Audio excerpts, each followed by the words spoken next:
Hey friends, today our topic is performance tuning, written by Mayank Gaur.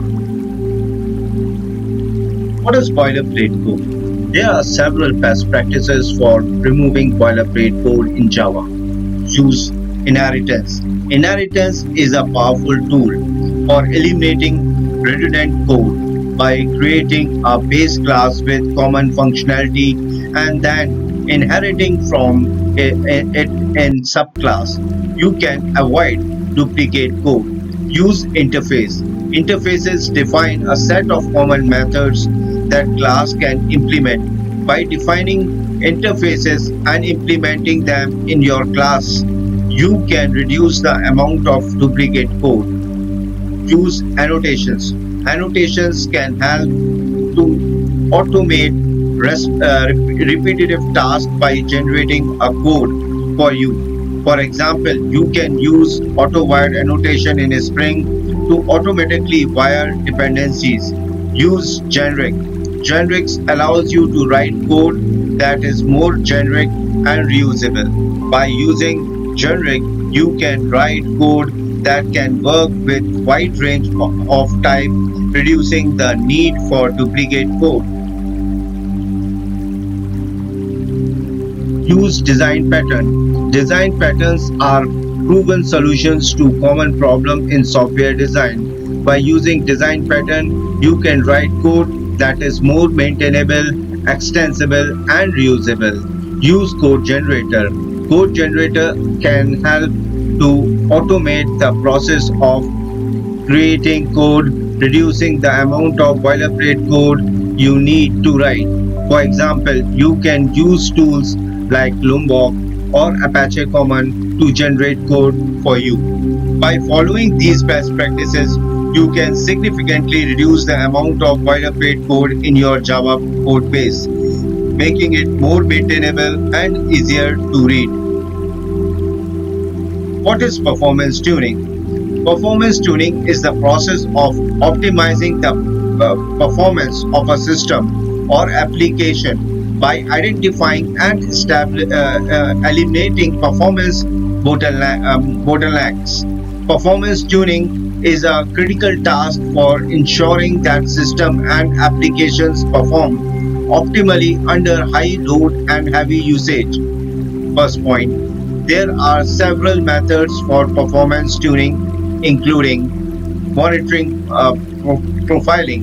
Monitoring and profiling tools can help to identify the performance bottleneck by collecting performance data and analyzing it.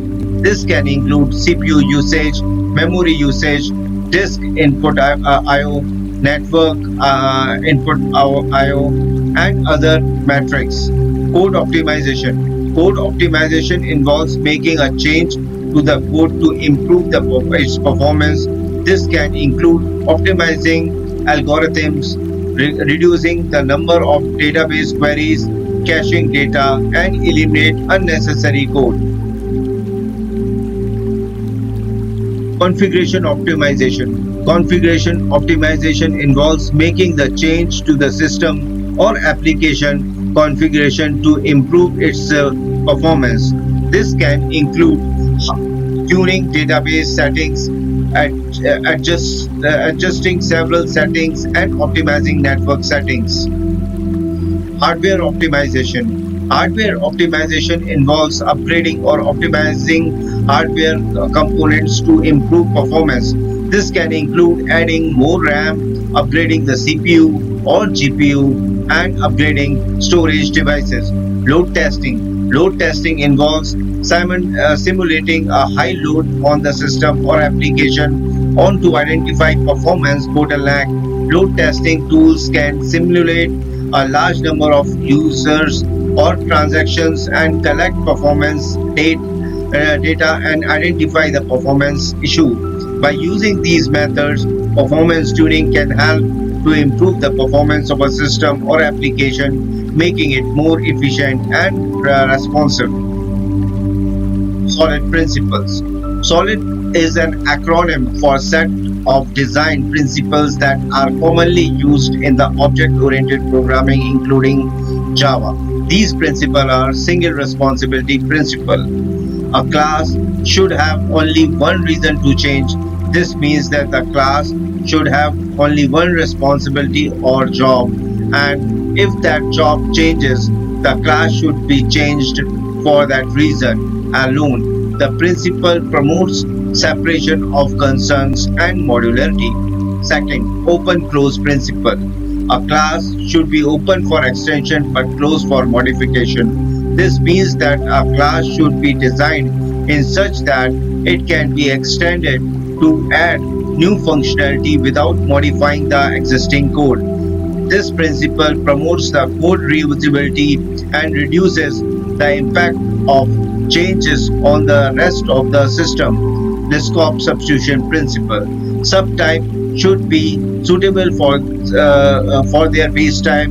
This means that if the class A is a subtype of class B, then instance of class A should be able to use whenever instance of the class B are expected without causing any error or unexpected behavior. This principle promotes polymorphism and inheritance. Interface segregation principle. A client should not be forced to depend on methods it should not use. This means that an interface should be designed in such a way that the client can implement only the method they need and not be forced to implement method they don't need. This principle promotes modularity and avoid unnecessary dependencies. Fourth, dependency inversion principle. High-level modules should not depend on a low-level modules. Both should depend on abstraction. This means that the class should depend on abstractions rather than concrete implementations, and higher-level modules should not depend on low-level modules. This principle promotes decoupling and reducing the impact of changes on the rest of the system. Please like and subscribe my channel, and we will be sharing more interesting videos like this to you. Thank you.